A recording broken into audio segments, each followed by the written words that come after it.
Hey everyone, and welcome back to the channel where we dive deep into the myths and legends that shaped our world.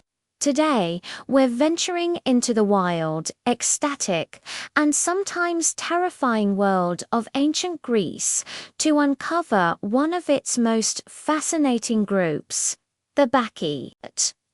Who were these women, and what drove them to follow the god of wine, Dionysus, into the mountains for frenzied rituals? Let's find out.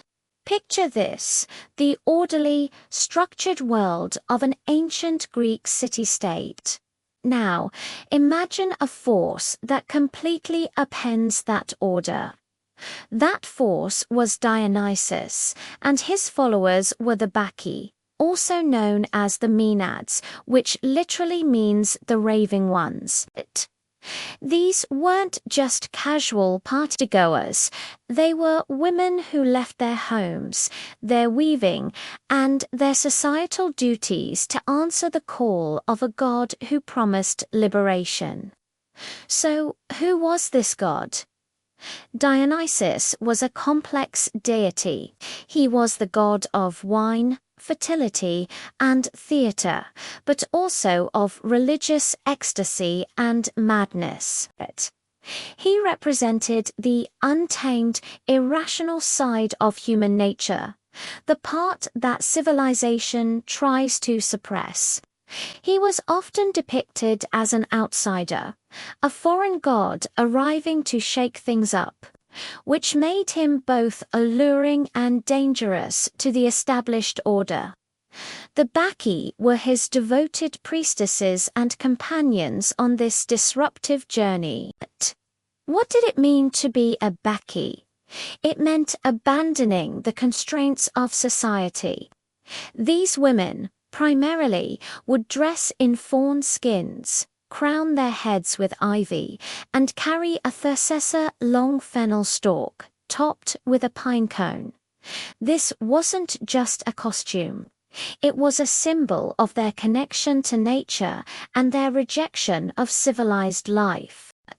They would head into the wilderness, to the mountains and forests, to engage in their sacred rites.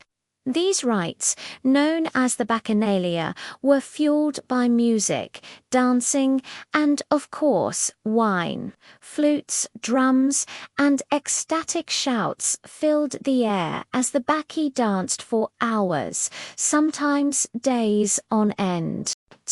They entered a state of translite frenzy, a divine madness they called enthusiasmos, which means to be filled with the god.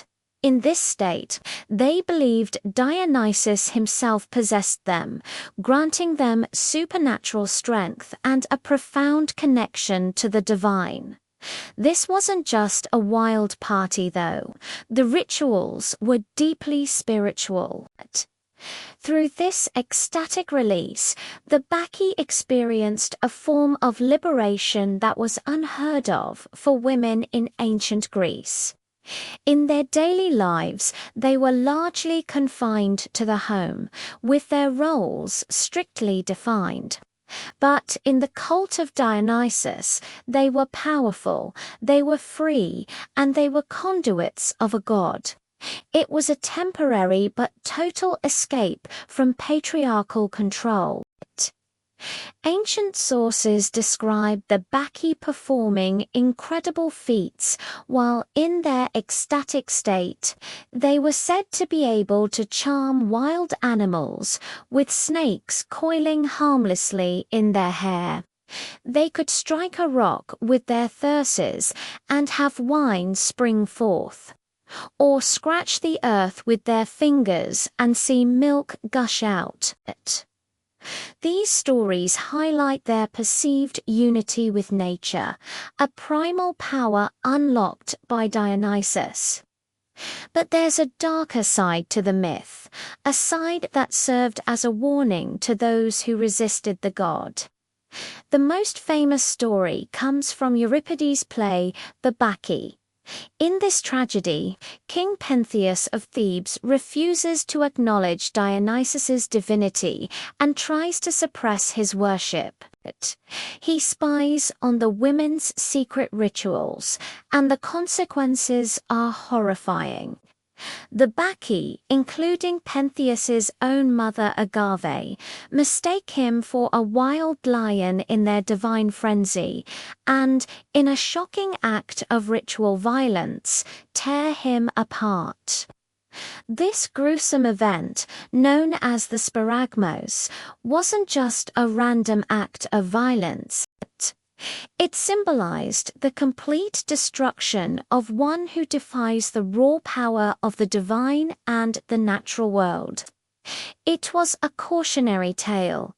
You can try to deny the irrational, primal forces within and around you, but they will eventually erupt, and if you're not prepared to honor them, they will destroy you. So, were the Bacchae real? While the supernatural elements are myth, the cult of Dionysus was very real, and it had followers across the Greek world. These ecstatic rituals provided a necessary outlet, a sacred madness that balanced the rigid logic of society. It was a way for people, especially women, to tap into a different kind of power and experience a freedom they couldn't find anywhere else. The Bacchae represent a powerful and enduring idea, the struggle between order and chaos, reason and emotion, civilization and the wild. They show us that to be fully human, perhaps we need to acknowledge both sides. By stepping outside the city walls and into the wilderness, they found a different kind of truth, a raw and powerful connection to the gods and to the very essence of life itself. They are a potent reminder that sometimes, to find yourself, you first have to lose yourself in the dance. What do you think? Were the Bacchae liberated priestesses or dangerous madwomen? Let me know your thoughts in the comments below. Thanks so much for joining me on this journey into the wild heart of mythology.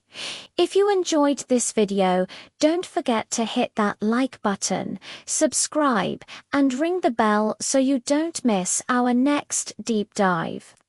Until next time, stay curious.